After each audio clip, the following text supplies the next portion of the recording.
Our next speaker, Richard Snyder, Homer's first Toastmasters meeting. Homer's first Toastmasters meeting, Richard Snyder.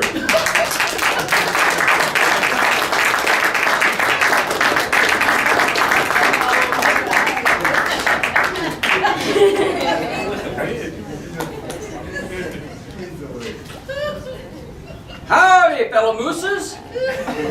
I was here tonight to talk about my first Toastmasters meeting. Brother Jethro done invited me to his Toastmasters club several times, and I was finally of the mind to oblige him.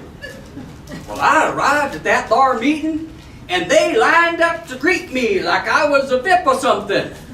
I was so glad Brother Jethro reminded me to dress up. I wore my Sunday best, I did. Heck, I wore socks and sandals for the occasion. Well, it weren't long after arriving that this man called the Sergeant at Arms came to the front of the room. He didn't look like no sergeant to me. He weren't even wearing a uniform. Well, this so-called sergeant said we all need to be seated on account he was going to introduce the president. Well, I was all excited. I never seen no president live before, only on the television. Well, this here president came to the front of the room, and he must have seen a bug, because he took out a mallet and he hit that table.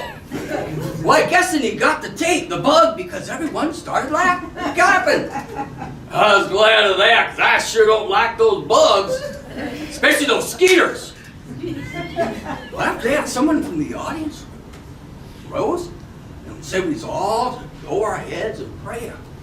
I looked for some victuals to pray over, but there weren't none.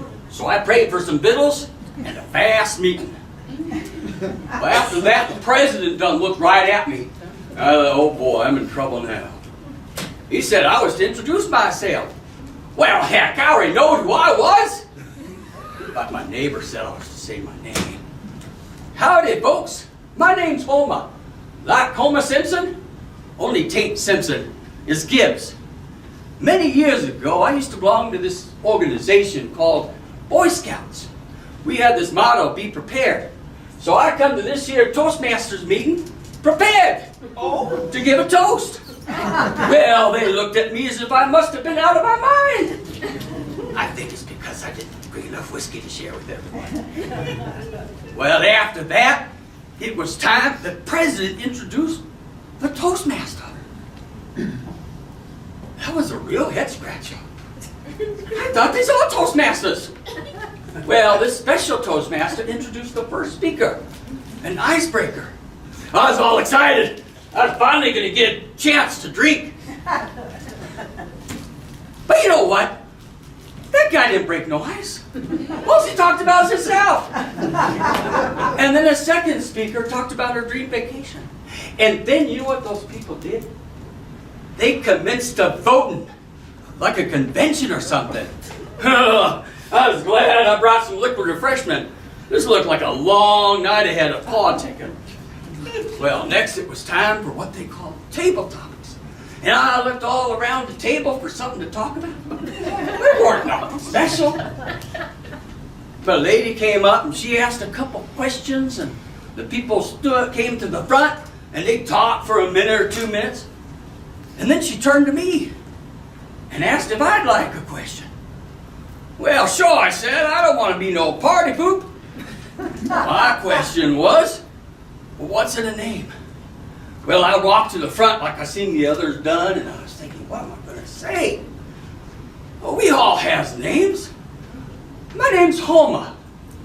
Only, take my given name. When I was born, my parents called me Howard. Now that was okay until I got to 2nd or 3rd grade. I was supposed to fight this boy, but I refused on account he was older and bigger than me. Well, my classmates commenced calling me Howard the Coward. I didn't care none for that. But weren't long after that, I was playing a game called baseball.